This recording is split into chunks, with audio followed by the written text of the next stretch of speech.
这个年仅8岁的男孩获得了美国最伟大的科学奖。为了能亲自去领奖，他假装获奖的是自己的爸爸。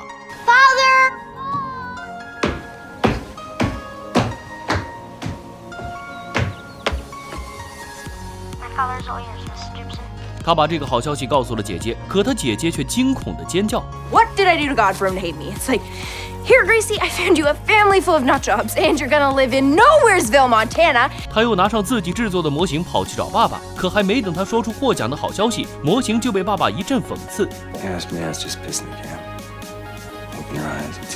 最终，他把所有希望寄托到了妈妈身上，可妈妈沉迷于昆虫标本，头也不回地拒绝了他。What if it doesn't exist? I mean, for a year now, you stopped everything. What do you mean, in a maternal sense or a scientific one?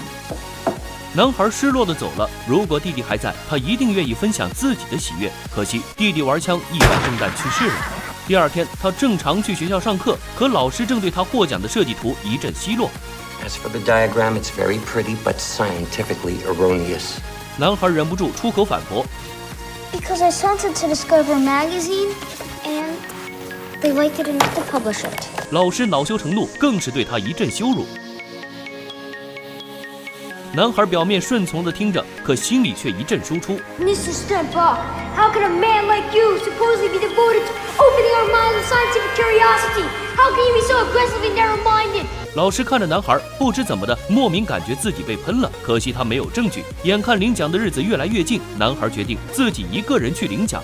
从他住的蒙大拿州到纽约，距离有几千公里之远。男孩用小脑袋一计算，就设计出了严密的路线图。只是吧，他一收拾行李，收拾出的箱子有他2个重。不知怎么想的，他还偷偷带走了妈妈的日记本。他用小推车推着行李走啊走啊，艰难赶上了火车。可他没有票，人又小，得自己偷偷上火车。光行李就这么重，这可怎么办？男孩小脑袋一转，就又想到了办法。他带着行李偷偷爬上货物传送带，最终男孩被传送到了一节车厢，里面放着一个广告屋。这一天，一个安检人员发现车厢异样，艰难爬了上去。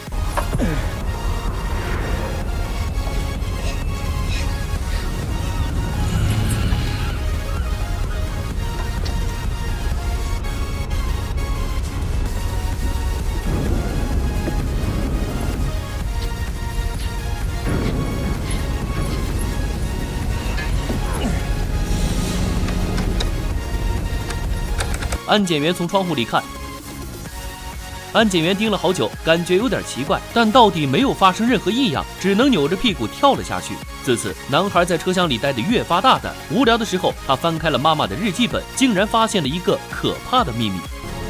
He doesn't like who I am. He doesn't love me. He doesn't love me. 这个妈妈好不靠谱，天天烤面包冒烟，光是烧坏的面包机就已经摆满了衣橱柜。他是个植物学家，看那些奇奇怪怪的虫子比他儿子都亲近，就算儿子专门来求抱抱，也会被他3言2语赶走。没想到第2天，他年仅8岁的儿子就离家出走了，没人知道孩子为什么去哪儿了，只有妈妈知道。前几天，孩子要求带他去千里之外的纽约，被他一口否决了。实际上，他8岁的儿子获得了美国最伟大的科学家大奖，可惜家人没人关心，他就一个人去领奖了。此刻的男孩正偷偷藏在一列火车上，没人和他说话，他就幻想着自己是个小牛仔，自己和自己玩。火车上还有一个广告房，男孩钻进去，里面纸片人父母笑得灿烂，远比自己家里温馨。可是当他翻开了妈妈的日记，一下震惊了，原来爸爸妈妈早就不相爱了，只是为了孩子才勉强维持着表面的和睦。妈妈热爱科学，根本不适合当家庭主妇，但为了孩子们，还是努力去学做饭、做家务。可惜她实在没有天赋，被全家人嫌弃。从前男孩也很嫌弃她，可看了日记，他第一次看到了妈妈的付出。可火车继续前行，离男孩的家越来越远，男孩第一次突然有点想家了。很快，火车暂停，男孩在窗户里看见一个女孩正倒挂在单杠上，快活的前后摇晃。男孩学着她的样子，也在火车上倒挂。女孩定睛一看，震惊的停了下来，四目相对。也许他们并没有相互说话，但冥冥中他们看见了彼此相似的命运。可惜火车就在此时启动，男孩一个翻倒，从女孩面前彻底消失了。男孩继续自己的冒险，而与此同时，他的父母已经报警，整个美国开始寻找他的下落。开往纽约的这列火车受到了重点关注，安检员一次次严格检查，男孩只能丢掉行李，艰难逃走。半路上，他遇到了一个好心的司机，可在车上面，男孩看见了一张处决人质的照片。懵懂的他并不知道那是什么，还天真的发问，而司机满脸不在意。夜深了，男孩渐渐睡了过去，而司机露出了意味深长的笑容。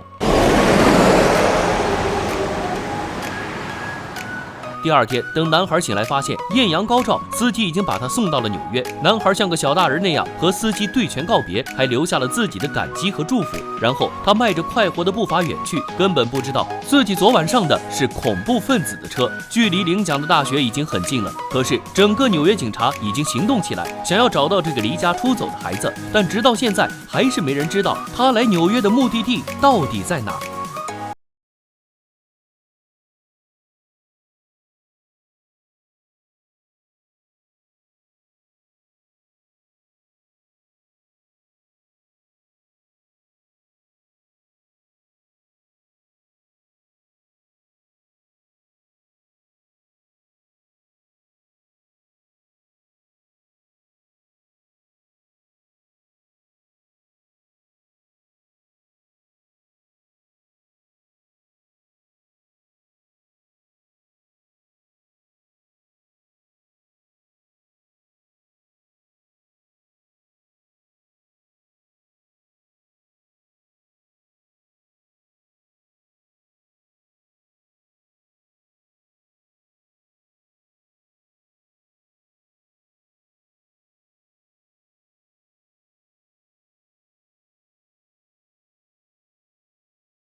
可节目主持人为了效果，一直问男孩关于弟弟的事情，令男孩局促不安。就在这时，男孩的妈妈上场了。没人知道他是怎样在大千世界茫茫人海准确地出现在这里。他只是面对镜头说出了自己深藏在内心的话。When your child disappears, well, you lose your sanity.